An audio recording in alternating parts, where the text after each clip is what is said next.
Cerne, o ponto mais importante do Evangelho, o sacrifício de Jesus.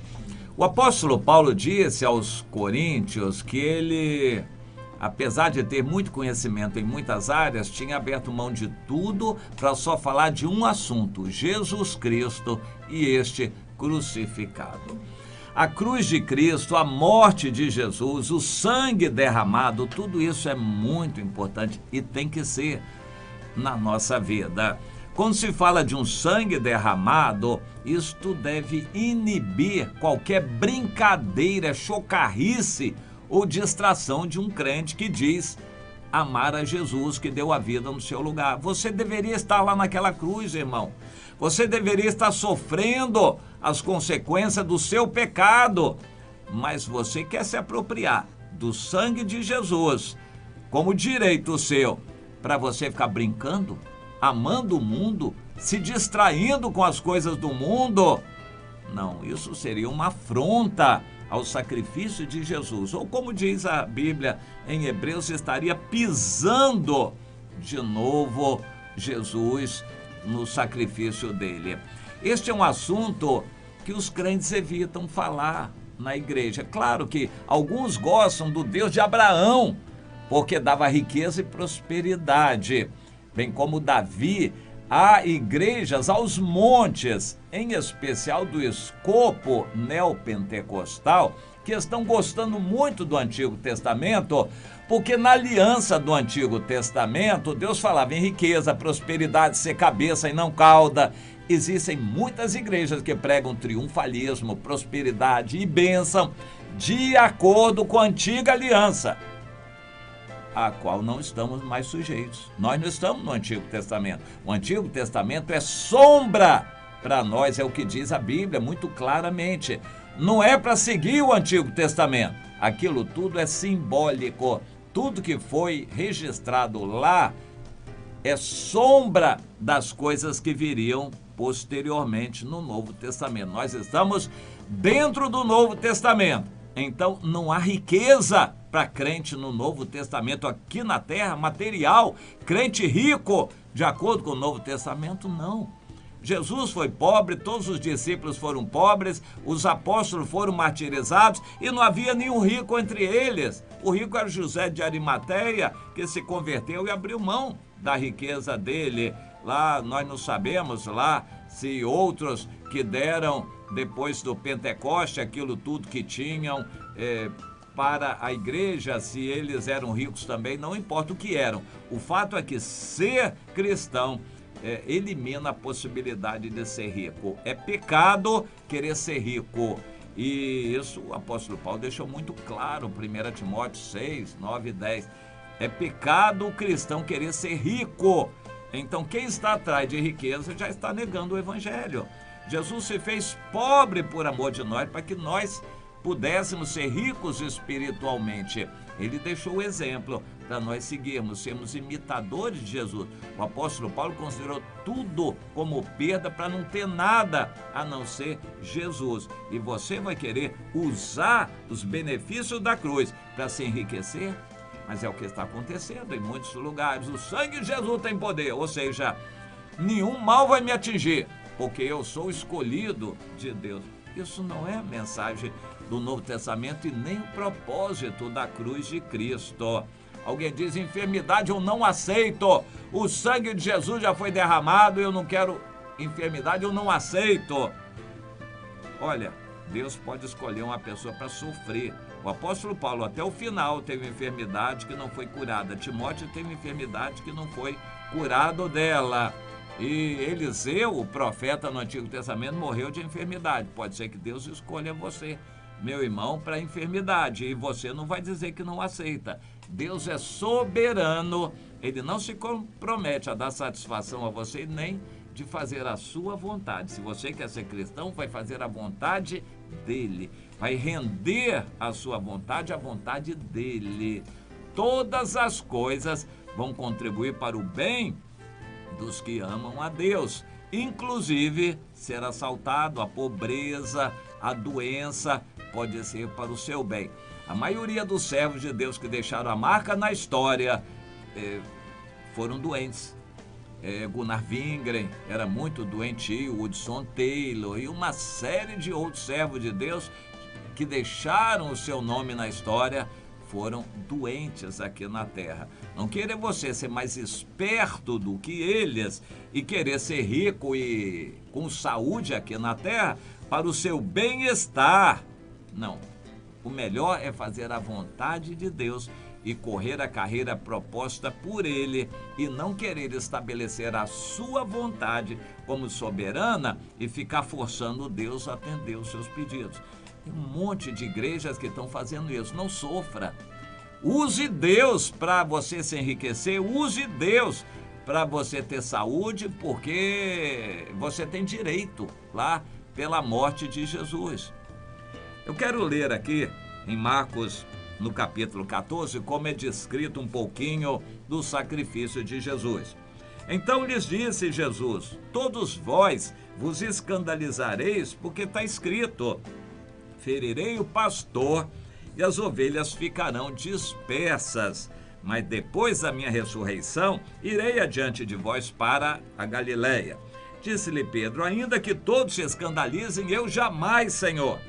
Respondeu-lhe Jesus: em verdade te digo que hoje, nesta noite, antes que 2 vezes cante o galo, tu me negarás 3 vezes. Bom, mais adiante, lá já no Getsemane, Jesus viu seus discípulos dormirem. Pela 3ª vez lhes disse: olha, vocês ainda estão dormindo? Chega, basta, porque já chegou a hora. O Filho do Homem está sendo entregue nas mãos dos pecadores. Levantai-vos, eis que o traidor se aproxima.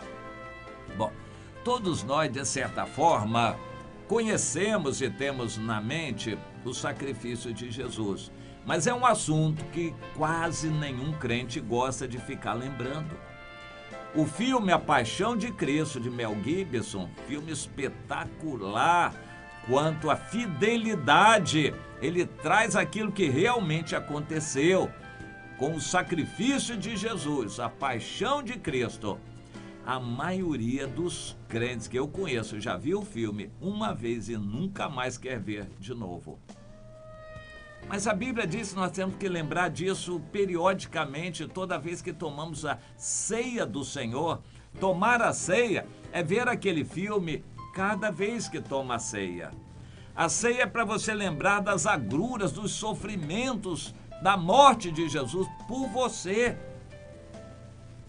Isto é a ceia do Senhor, um memorial, você se lembrar do sacrifício de Jesus. Mas muitos crentes não querem, porque é triste, porque lembra a morte. Eles querem viver uma vida feliz, uma vida alegre, distraída com as coisas do mundo. E eles não querem ficar pensando em morte, ficar pensando em cruz, sacrifício, sofrimento de Jesus, o rosto todo ensanguentado, tendo levado bufetadas, chicotada, pregado na cruz, aquela situação horrível. Eles não querem aquilo, não. Mas a Bíblia manda a gente lembrar disso periodicamente ao tomar a ceia do Senhor. Então, para que serve o sacrifício de Jesus? Bem, nas igrejas neopentecostais, o sacrifício de Jesus é usado para lhe dar direito de ficar rico aqui na terra e viver uma vida boa aqui na terra. Bom, mas eu me lembro daquele servo de Deus que disse: como pode o servo ser honrado num mundo onde o seu Senhor foi pobre e desprezado? Como pode, vou repetir, um servo ser rico e honrado num mundo onde o seu Senhor foi pobre e desprezado? Jesus disse: se eles estão fazendo isso aqui no lenho verde, quanto mais no lenho seco. Se me perseguiram, vão perseguir vocês. a gente fica estarrecido porque cristãos lá da Síria estão sendo perseguidos, cristãos estão sendo massacrados lá no Paquistão, na Coreia do Norte estão indo para a cadeia para morrer de fome e doença dentro da cadeia, o comunismo está perseguindo, o islamismo está perseguindo cristãos que estão sendo mortos em todo lugar, Boko Haram, Estado Islâmico, a gente fica penalizado, mas isto sempre foi a regra geral no mundo todo, na história do cristianismo, o sofrimento. E você quer viver uma vida cristã sem sofrimento? Você não vai procurar sofrimento. Nós não somos masoquistas, mas nós vamos procurar a fidelidade a Deus que nos trará o sofrimento. Paulo, em 2 Timóteo 3,12, afirmou isso: todo aquele que quiser viver fielmente, piedosamente em Jesus, será perseguido. Você quer ser honrado, viver bem, quer a bênção de Deus, quer usar o sacrifício de Jesus para você ser abençoado aqui neste mundo? Não foi para isso que Jesus morreu. Para começar, ele morreu para pagar os seus pecados. E se ele pagou, você não precisa pagar de novo, mas precisa tomar posse do sacrifício dele cada vez que peca. Jesus morreu, você não precisa ficar morrendo da mesma maneira que ele morreu, mas precisa morrer para o mundo. Jesus foi muito claro: eu estou tomando a cruz por vocês, mas quem quiser me seguir vai ter que tomar a cruz também a cada dia, simbolicamente, mas verdadeiramente. Tomar a cruz significa você assumir quando amanhece que você não é deste mundo, que não vai viver aquele dia correndo atrás de dinheiro, de prazeres do mundo, mas que você vai colocar aquele dia nas mãos do Senhor para servir ao Rei, o Senhor dos Exércitos. Isto é tomar a cruz. Você já morreu para as grandezas do mundo, você já morreu para a vaidade do carreirismo, você já morreu para os prazeres deste mundo. Assuma isto, reafirme a cada dia que começa que você está morrendo para o mundo, que a sua vida vai ser vivida para o Senhor. Em resumo, o sacrifício de Jesus não é garantia para você viver bem, para você viver ricamente neste mundo, prosperamente, com saúde.